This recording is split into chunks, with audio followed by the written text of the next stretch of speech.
Eu sou Mário Persona e essas são as respostas que eu dei aos que me perguntaram sobre a Bíblia. O versículo 8 de Efésios capítulo 4, nós vamos aprender uma coisa que é muito importante a respeito de como funciona a igreja, né? Como Deus, esse mistério que nós vimos no capítulo anterior, que estava oculto em Deus antes da fundação do mundo, que é o corpo de Cristo, do qual Cristo é o cabeça desse corpo. Agora o apóstolo vai explicar como vai funcionar esse corpo aqui na terra. De que maneira que ele funciona. Quais são os comandos que ele recebe de sua cabeça no céu. Aqui nós temos nesse capítulo 4, e especificamente a partir do versículo 8, os dons de Cristo. Os dons de Cristo não são dons do Espírito Santo. É importante entender que lá em 1 Coríntios 12, lá nos fala dos dons ou manifestações do Espírito Santo. Existe uma diferença. Os dons de Cristo que ele deu depois de ter subido ao alto, já exaltado, ele deu dons aos homens, eles são parte, como é que eu diria? Eles não são acessórios aos homens. Eles fazem parte desses homens que receberam o dom. Esses homens que receberam o dom, eles são o dom. É como você comprar um carro de série, ele vem com todo o equipamento, não é? O equipamento já de fábrica. A gente fala assim, esse tem tudo de fábrica, completinho de fábrica.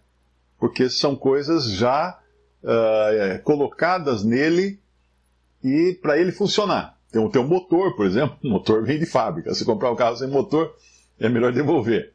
Então aquilo já é de fábrica. Já os acessórios, você quer colocar um som melhor, você quer colocar um vidro fumê, você quer colocar rodas, não sei o quê, aí são acessórios. Então pense nos dons de Cristo como aquelas coisas que equipam o crente, os equipamentos colocados no crente que vai servir a Cristo dentro do contexto da igreja, agora do corpo de Cristo. E pense nos dons do Espírito, ou manifestações do Espírito, de 1 Coríntios 12, como os acessórios que são colocados ou são dados eventualmente para determinadas utilidades. Por isso que lá em 1 Timóteo 12 fala assim, a manifestação do Espírito é dada a cada um para o que for útil. Então essa utilidade, ela é passageira. É útil uma hora, outra hora não precisa mais, né? Então por isso que é bom entender isso, porque muitos confundem, né, o que é o dom, o que é uma manifestação do Espírito, o que é o dom de Cristo, o que é a manifestação do Espírito. E aqui nós temos então 5 dons, quando ele sobe ao céu, subiu ao alto, levou o cativo ao cativeiro. Esses dons são dados a partir de um Cristo que subiu, que ressuscitou, subiu aos céus, foi glorificado. E Paulo está citando aqui, se não me engano, o Salmo 68, né? Tu subiste ao alto, levaste cativo o cativeiro, recebeste dons para os homens e até para os rebeldes, para que o Senhor Deus habitasse entre eles. É claro que aqui ele está falando de uma profecia ainda, e Paulo está citando essa profecia. O fato dele ter esse poder agora, esse privilégio de ter dado os dons, é porque ele levou o cativeiro. Ele levou o cativo o cativeiro. Quando um exército invadia uma outra nação, fazia seus cativos, os seus escravos, e levava para Roma, por exemplo. Vinha aquele desfile, né, dos prisioneiros e tal. E depois vinha o desfile das dádivas, ou dos bens preciosos que foram conquistados nessa guerra. E assim, então, agora, Cristo, porque ele levou o cativo ao cativeiro, ele tem essa prerrogativa agora de poder, então, equipar os homens, de acordo com a sua vontade. E é o que ele faz aqui, Por isso diz, subindo ao alto, levou o cativeiro e deu dons aos homens. Ora, isto ele subiu, que é, senão que também antes tinha descido às partes mais baixas da terra. Aquele que desceu é também o mesmo que subiu acima de todos os céus para cumprir todas as coisas. Aqui existe muita confusão quanto a essa descida do Senhor às partes mais baixas da terra. Alguns dizem que ele desceu ao inferno, ou ele desceu ao Hades. Aí pega uma passagem lá de outra carta, para dizer que ele foi pregar aos espíritos em prisão. Ou seja, foi pregar aos que estão no inferno, presos no inferno. Isso é um erro grave de interpretação da Bíblia. Uma, porque não tem vantagem nenhuma pregar quem já está condenado, né? Uma pessoa que já foi condenada, por que ele vai pregar? Não é? O sujeito acabou de ser preso e condenado, aí vai lá o juiz e fala assim, é o seguinte, eu vou explicar para você o que você não deve fazer, não? Como que você deve obedecer à lei, andar direito, não roubar, não matar, não fazer isso. Não faz sentido. Já foi preso, já está preso. Então, para a gente entender o que eu estou falando, vamos abrir lá em eu acho que é 2 Pedro, se não me engano. Não, é 1 Pedro, capítulo 3, versículo 18. Diz assim, porque também Cristo padeceu uma vez pelos pecados, o justo pelos injustos, para levar-nos a Deus, mortificado, na verdade, na carne, mas vivificado pelo Espírito, no qual o Espírito também foi e pregou aos espíritos em prisão, os quais, noutro tempo, foram rebeldes, quando a longanimidade de Deus esperava nos dias de Noé, enquanto se preparava a arca, na qual poucas, isto é, 8 almas, se salvaram pela água. Então, essa passagem é o que causa muita confusão, porque as pessoas juntam isso com aquilo que está sendo falado lá em Efésios, e falam, tá vendo? Ele morreu, desceu até o inferno, né, até as partes mais baixas, e aí ele pregou aos espíritos que estão lá presos, das pessoas que morreram no dilúvio. Não é isso que está falando aqui. Não. Eu vou ler de novo agora, introduzindo algumas informações que dá para entender melhor, né? Porque também Cristo padeceu uma vez pelos pecados, o justo pelos injustos, para levar-nos a Deus, mortificado na verdade e na carne, mas vivificado pelo Espírito, no qual Espírito, o Espírito Santo, também foi. Foi aonde? Foi lá em Noé, lá no Antigo Testamento, no qual o Espírito também foi e pregou aos espíritos em prisão. Que espíritos em prisão? Tinha algum espírito em prisão lá no tempo de Noé? Não. Então, aos espíritos que agora estão em prisão, os quais, noutro tempo, ou seja, no tempo de Noé, foram rebeldes quando a longanimidade ou paciência de Deus esperava nos dias de Noé, enquanto se preparava a arca, na qual poucas, isto é, 8 almas se salvaram pela água. Então, o que ele está dizendo é o seguinte, o Espírito Santo, que é o Espírito de Deus, o Espírito de Cristo, foi lá no tempo de Noé, e através de Noé, porque Noé era o pregoeiro da justiça, Noé avisava as pessoas que o mundo ia acabar. Noé mandava as pessoas entrarem na arca, não é? Então, o Espírito Santo estava movendo esse pregador, que era Noé, para ele avisar as pessoas do fim do mundo. Então, aqueles que rejeitaram o aviso do Espírito Santo pereceram nas águas. Desde então, estão em prisão. Onde? No Hades. Seus espíritos estão aprisionados no Hades, esperando o dia do juízo final, que é quando o mar devolverá os seus mortos, os túmulos devolverão, e aí se apresentarão todos diante de Cristo para receberem a sentença final. Aí sim serão lançados no lago de fogo, que seria o inferno, que está vazio até hoje. O lago de fogo vai receber primeiro as 2 bestas, né? A besta e o anticristo. Depois de 1000 anos vai receber Satanás, e aí então vai receber essa turma toda de perdidos desde o início do mundo, que não creram, que estão aguardando o seu julgamento, o juízo final. Desde esses do tempo de Noé até aqueles que, aquele, por exemplo, o rico lá da história que o senhor conta, do rico e Lázaro, todos esses estão no Hades. O que é Hades? Hades não é exatamente um lugar físico. Hades é a condição de separação do corpo e do espírito. Hades é a condição de desencarnado. Por isso que um cristão também, salvo por Cristo, ele vai para o Hades quando ele morre. Porque o Senhor Jesus foi ao Hades.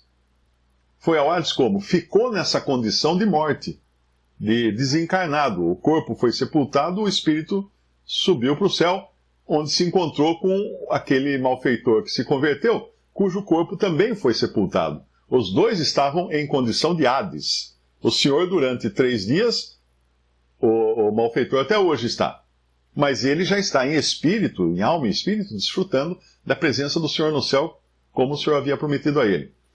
Porque o Senhor, 3 dias depois de morto, ele voltaria, o espírito dele voltaria à terra, para retomar o seu corpo ressuscitado, e 40 dias depois ele subiria ao céu, num corpo ressuscitado, de carne e ossos, onde ele está agora no céu, glorificado.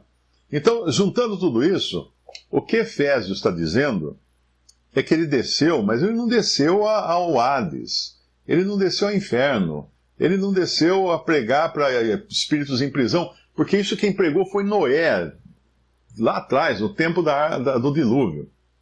Aqui em Efésios, o que diz esta passagem de Efésios é que, subindo ao alto, levou o cativo ao cativeiro e deu dons aos homens. Ora, ele subiu, que é senão que também antes tinha descido às partes mais baixas da terra. Onde ficam essas partes mais baixas da terra? 7 palmos, como a gente costuma dizer. Desceu a 7 palmos. O corpo dele desceu, né? O corpo dele desceu. Porque nós temos na Bíblia tanto dizer que uma pessoa subiu ao céu, como uma pessoa foi sepultada. Quando os discípulos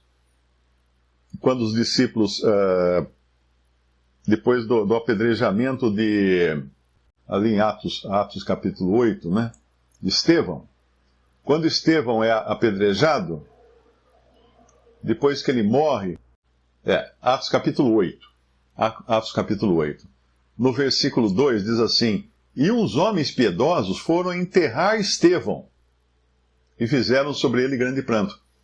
Como assim enterrar Estevão? Ele não tinha já ido para o céu? Tinha, seu espírito.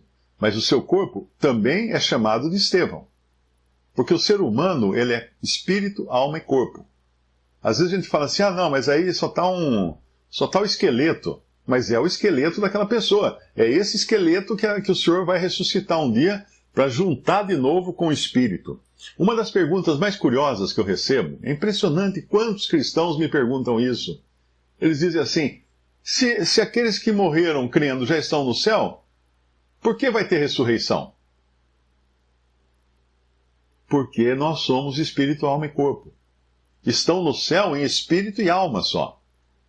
Mas não estão em corpo. O corpo está na terra, está no pó, aguardando a ressurreição.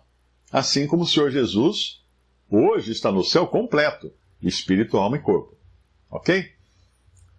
Então, voltando lá para o nosso capítulo de Efésios 4, o que temos ali, que ele desceu às partes mais baixas da terra, 7 palmos. Na realidade, com ele não foi 7 palmos, né? Porque foi numa gruta, ele foi enterrado numa gruta, que encostaram uma pedra depois na frente, como era o costume na época de sepulturas de pessoas ricas. Por isso que a Bíblia fala que com o malfeitor esteve na sua morte, com o rico esteve na sua morte, fala, né? Porque ele recebeu um sepulcro vazio, em que ninguém ainda tinha tinha sido sepultado, de José de Arimateia, que era um homem muito rico. Então, aquele que desceu, no versículo 10 de Efésios 4, aquele que desceu é também o mesmo que subiu acima de todos os céus. Agora ele está falando do Senhor ressuscitado, para cumprir todas as coisas. Então ele sobe, e agora que ele subiu, depois que ele subiu, então, ele podia fazer isso que vai descrever aqui no versículo 11. Ele mesmo, Cristo, esse ele mesmo é muito importante, eu vou explicar por quê. Ele mesmo deu uns para apóstolos, e outros para profetas, e outros para evangelistas, e outros para pastores e doutores.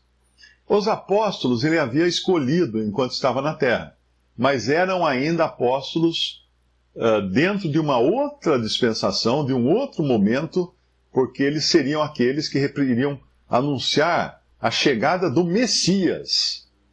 O Messias não veio para a igreja, o Messias veio para Israel. No momento em que Cristo foi rejeitado, foi morto, sepultado, subiu aos céus e agora vem dar dons aos homens, ele dá o dom de apóstolos a esses homens que ele tinha escolhido, que inclusive um deles era o traidor, não é? Foi substituído por Matias, e o outro foi o apóstolo escolhido depois dele ressuscitado. Foi o enviado. O apóstolo, a palavra apóstolo significa enviado. E também profetas. Esses profetas que estão aqui, outros para profetas, no versículo 11, não são os profetas do Antigo Testamento. É muito importante entender isso. Esses são os profetas da igreja. São os profetas da igreja. Por que precisavam de apóstolos e profetas? Muito simples.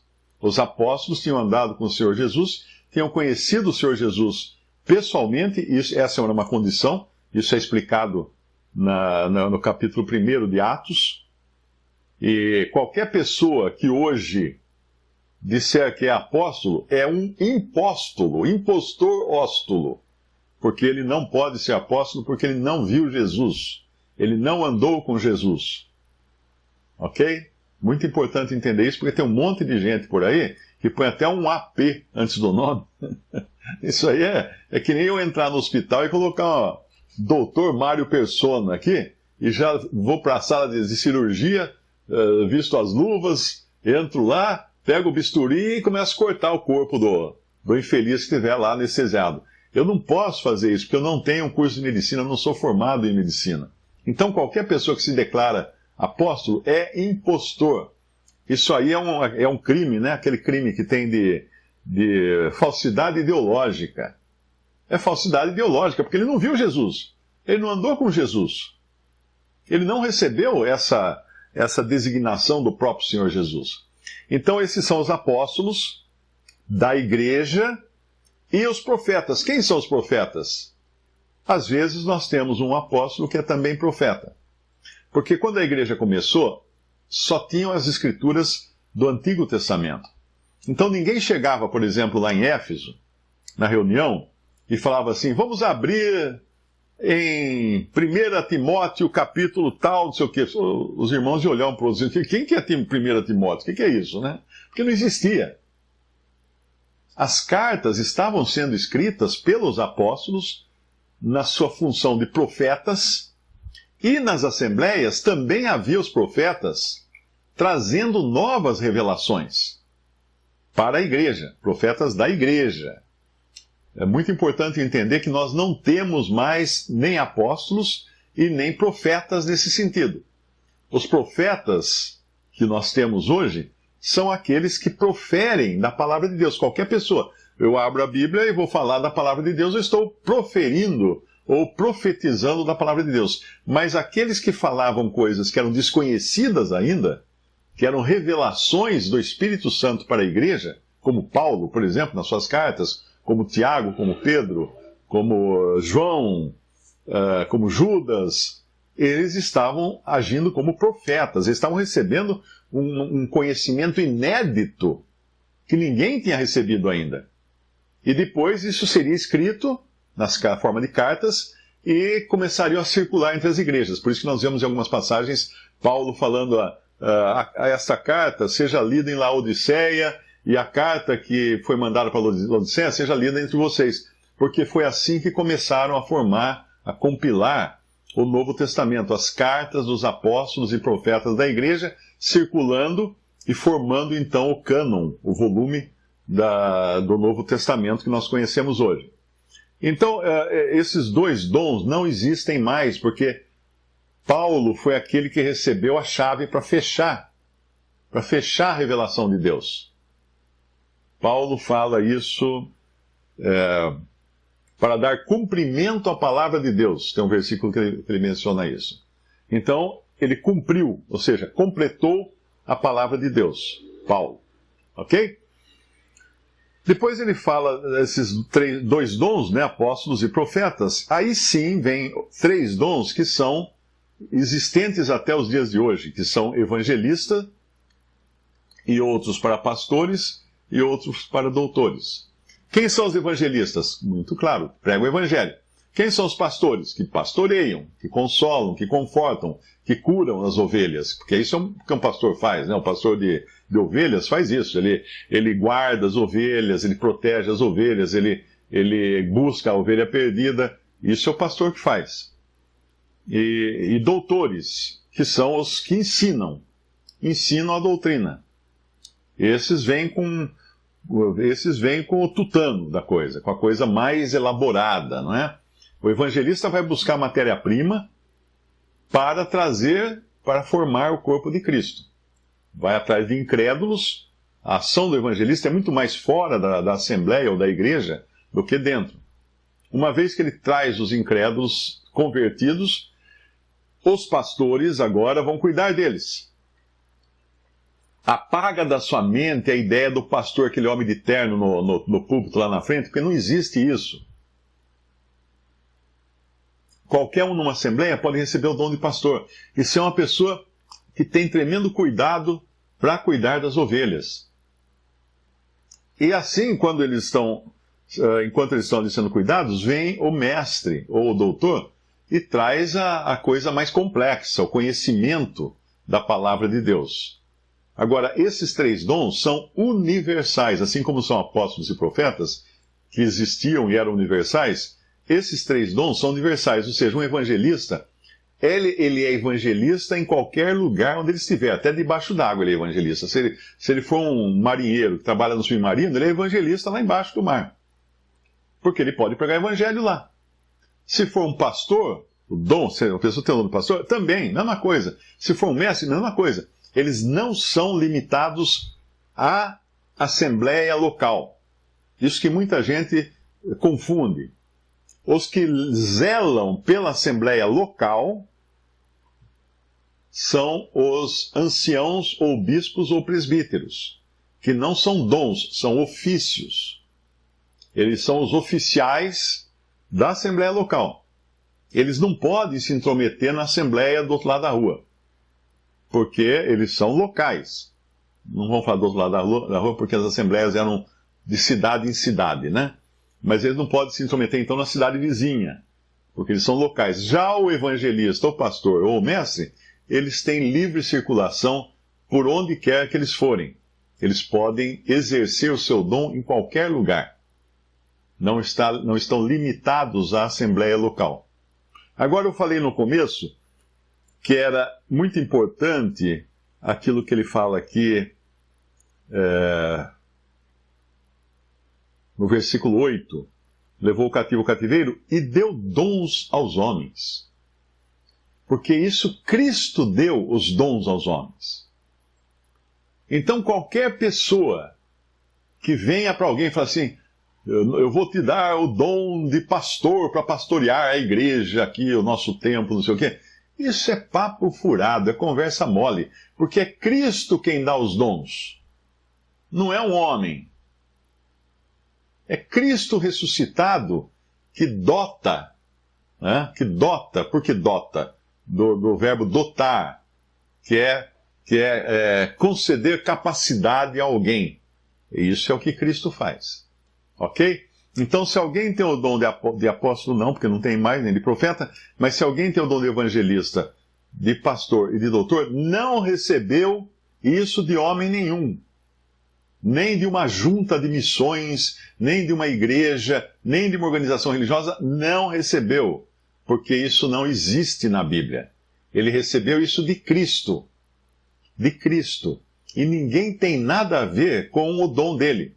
Eu quero dizer isso, o evangelista, ele recebe o Espírito Santo o inspira para ir pregar o evangelho lá na cidade e tal. Ele vai. Ele não tem que ser mandado pela igreja. Ele não tem que pedir permissão. Ó, irmãos, vocês podem me permitir, me dá um passaporte aí para eu pregar o evangelho lá? Não, ele recebeu isso do Espírito Santo agora, com o dom que ele já tem em si, incorporado em si mesmo, porque ele é o carro que já vem da fábrica com motor. Ele vai e prega o evangelho. Percebe? Então, cada um que tem o dom responde diretamente ao cabeça da igreja que deu o dom a ele. Ele, claro, comunica, né, aos irmãos, pede orações, espera contar com o apoio dos irmãos, mas ele não está subordinado à Assembleia e nem aos irmãos. Ele está subordinado a Cristo.